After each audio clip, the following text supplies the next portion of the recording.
Puerto Rico, 1995. Un pueblo sumido en el calor del trópico.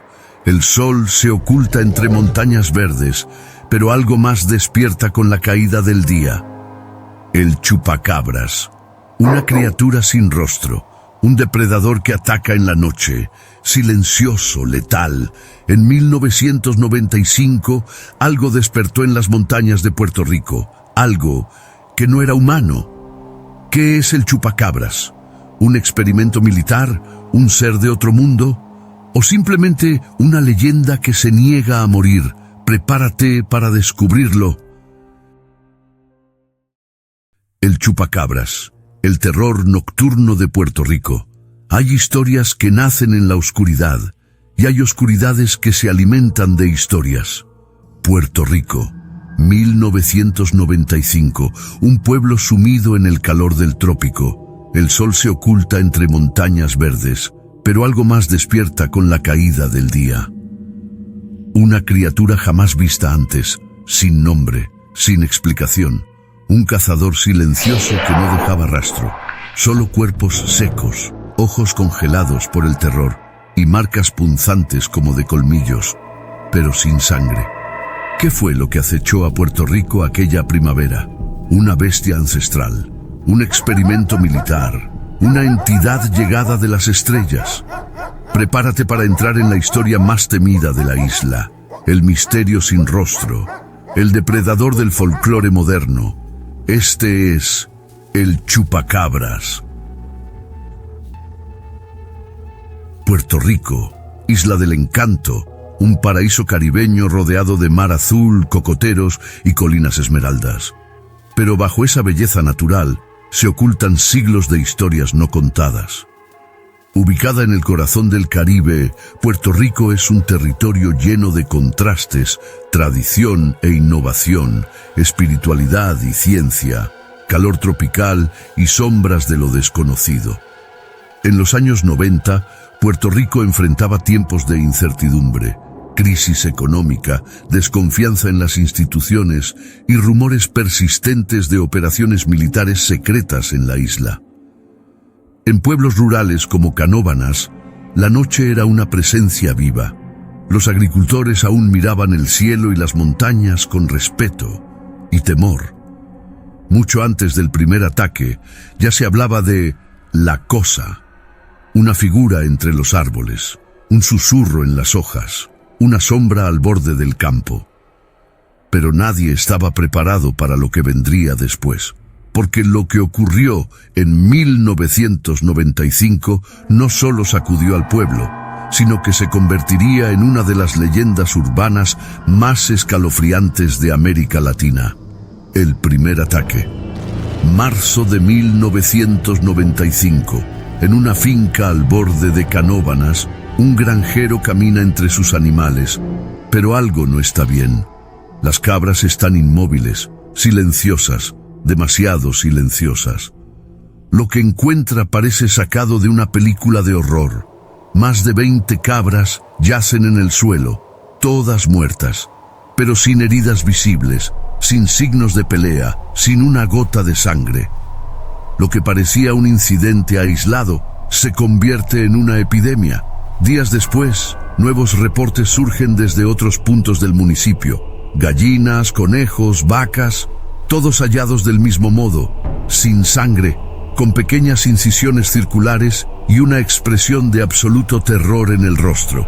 Canóvanas entra en estado de alarma.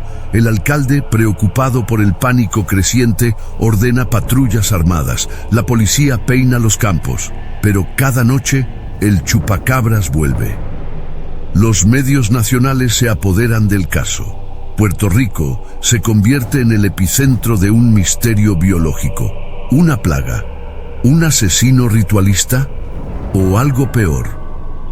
Pero aún faltaba el elemento que desataría la fiebre total. El primer encuentro cara a cara con la criatura. El avistamiento de Madeline Tolentino. La historia dio un giro sobrenatural el día que una mujer, en una calle suburbana de Canóvanas, aseguró haberlo visto. No los restos, no la evidencia, sino a la criatura misma. Su nombre era Madeleine Tolentino, una mujer común, sin pasado criminal, sin intereses mediáticos, una vecina más. Hasta ese día. Era una tarde nublada, el aire denso. Madeleine miró por la ventana y lo vio. Un ser delgado, de casi 1,20 m de altura, con grandes ojos negros oblicuos, piel escamosa, brazos largos y delgados, manos con 3 dedos, en su espalda unas espinas que se elevaban como cuchillas. La criatura parecía observar todo, no con hambre, sino con inteligencia. Madeleine cayó al suelo, presa del pánico. Cuando se levantó, la figura ya no estaba. Solo quedaba el eco del miedo en su mente y una sensación indescriptible de que algo había cruzado el velo de la realidad. Su testimonio fue recogido por el periodista y ufólogo Jorge Martín, quien documentó el caso con lujo de detalle. Lo que Madeleine describió coincidía con representaciones populares de alienígenas tipo grises, pero con elementos únicos. Era un híbrido entre bestia y extraterrestre. Los medios se encendieron como una mecha. Lo que antes era solo una matanza inexplicable, ahora tenía rostro, tenía forma, tenía un nombre: Chupacabras. Desde ese momento, la historia ya no era solo rural ni biológica, era paranormal, era alienígena, era mito viviente. Pero no todos creyeron. Algunos tacharon a Madeleine de histérica, sugestionada, incluso mentirosa. Sin embargo, otros, muchos otros, comenzaron a reportar lo mismo. El fenómeno se desató, y con él, las teorías más salvajes que la isla haya conocido. Teorías y conspiraciones. Con el miedo, llegó la especulación. ¿Qué era realmente el chupacabras? ¿Una criatura biológica desconocida? ¿Una aberración? ¿O algo diseñado por el hombre o por inteligencias superiores? Las teorías comenzaron a surgir como hongos después de la tormenta, cada una más extraña que la anterior, pero todas con un mismo hilo: la verdad está siendo escondida. Teoría 1. Experimento biológico fallido. Algunos investigadores locales comenzaron a vincular los avistamientos con experimentos secretos del gobierno. Se rumoreaba que en la base militar de Roosevelt Roads, al este de la isla, se realizaban pruebas genéticas con animales exóticos y ADN modificado. ¿Podría el chupacabras haber sido un experimento fallido? ¿Una criatura diseñada para uso militar que escapó de control?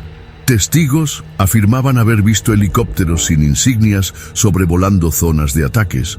Otros hablaban de científicos extranjeros tomando muestras de los cadáveres animales y luego desapareciendo. Teoría 2. Entidad extraterrestre. La teoría más popular, impulsada por el testimonio de Madeleine Tolentino, fue la de origen alienígena.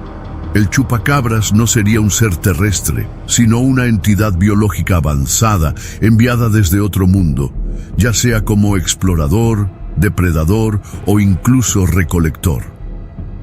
Ufólogos como Jorge Martín no solo documentaron encuentros con la criatura, sino también reportes de ovnis vistos en las mismas fechas y lugares. ¿Coincidencia o manifestación múltiple de un mismo fenómeno? ¿Y si el chupacabras no mata por instinto, sino por protocolo, extrayendo fluidos con fines científicos, o para sobrevivir en un planeta que no es el suyo? Teoría 3. Arma de control social. Otra hipótesis, más oscura aún, plantea que el chupacabras fue una invención deliberada, una criatura diseñada no para matar, sino para controlar, para desviar la atención del pueblo puertorriqueño en un momento de tensión política y económica. ¿Y si el miedo fue el verdadero experimento? ¿Y si el monstruo era una herramienta para observar cómo reacciona una sociedad ante lo inexplicable? Programas de desinformación, filtraciones, fotos borrosas, testimonios conflictivos, todo como parte de un teatro, uno donde el público no sabe que está dentro del espectáculo. ¿Quién gana con el miedo? ¿Quién se beneficia del caos? A veces, Las verdaderas criaturas están del otro lado del espejo. Expansión continental y fenómeno global. Lo que ocurrió en Puerto Rico no se quedó en Puerto Rico. Como si el propio chupacabras hubiera alzado vuelo, el miedo cruzó fronteras. A mediados de 1996, comenzaron a llegar reportes desde América Latina. México fue el primero en sentir su sombra. En pueblos rurales de Jalisco, Puebla y Nuevo León, campesinos encontraron a sus animales muertos con las mismas señales: cuerpos intactos, incisiones perfectas, sin sangre, y al igual que en Puerto Rico, sin rastro del atacante. Los medios lo bautizaron igual, el chupacabras, como si esa palabra hubiera escapado del subconsciente colectivo para convertirse en una figura universal del terror. Y no paró ahí. Casos similares comenzaron a surgir en República Dominicana, Nicaragua, Argentina, Colombia, Brasil, incluso en el sur de Estados Unidos. La criatura era ahora un ciudadano del mundo. Cada región adaptó al chupacabras a su folclore. En México se le imaginó como un demonio sediento, en Brasil como una entidad de selva, en Texas como un híbrido canino-reptil. Pero todas las versiones compartían lo mismo: ataques nocturnos, cuerpos sin sangre y un miedo que no necesitaba explicación científica. Lo que era un horror se volvió cultura, y lo que era cultura se volvió negocio. Series de televisión, películas, videojuegos, el chupacabras saltó al cine B, a los documentales de misterio, a los memes de internet. Se convirtió en una criatura pop, un símbolo de lo inexplicado. Y en ese proceso, algo se perdió. ¿Fue el miedo sustituido por entretenimiento? ¿Se diluyó el misterio con la repetición? ¿O el chupacabras simplemente se adaptó como todo depredador inteligente? Porque aunque hoy lo recordemos como un mito, aún hay quienes lo ven. Aún hay ganado que aparece seco. Aún hay ojos que lo han visto y no han vuelto a ser los mismos. Declive, escepticismo y nueva era. Con el paso de los años, el fenómeno del chupacabras empezó a diluirse en la niebla del tiempo. Los ataques disminuyeron, las noticias se hicieron más escasas y el monstruo parecía desvanecerse en el silencio. Los científicos, veterinarios y expertos en fauna levantaron la bandera del escepticismo. Diagnósticos más terrenales, ataques de coyotes, enfermedades que causaban la desecación de los cuerpos, histeria colectiva. Para muchos, el chupacabras era solo una mezcla peligrosa de miedo y leyenda urbana, un monstruo creado por la mente humana para explicar lo inexplicable. Pero la verdad no desaparece tan fácilmente. En la era digital, el chupacabras se reinventó. Los testimonios se trasladaron a Internet, donde videos, memes y teorías conspirativas se multiplicaron. Algunos dicen haberlo visto aún en zonas rurales y montañosas. Otros creen que solo es una leyenda que alimenta la cultura popular. Pero lo cierto es que su sombra sigue acechando. El chupacabras pasó de ser un misterio real a un mito global. Pero en el corazón de Puerto Rico, donde todo comenzó, el eco de sus pasos aún resuena entre las montañas. Porque en cada leyenda hay una semilla de verdad, y en cada sombra un secreto esperando a ser descubierto. Conclusión: el chupacabras no es solo una criatura de leyenda. Es el reflejo de nuestros miedos más profundos, de lo que no podemos explicar y de aquello que desafía la lógica. ¿Fue un ser real? ¿Un experimento? ¿Una manifestación de lo desconocido? La respuesta está oculta, más allá del velo que separa lo visible de lo invisible. Pero una cosa es segura: el chupacabras vive en nuestra memoria colectiva, en cada susurro en la noche, en cada historia que nos contamos para enfrentar lo inexplicable. Y ahora te toca a ti decidir. ¿Crees en el chupacabras? ¿Has visto algo que desafía la razón o simplemente buscas la verdad detrás del mito? Comparte esta historia, investiga, mantén viva la leyenda, porque mientras haya preguntas sin respuesta, el chupacabras seguirá acechando.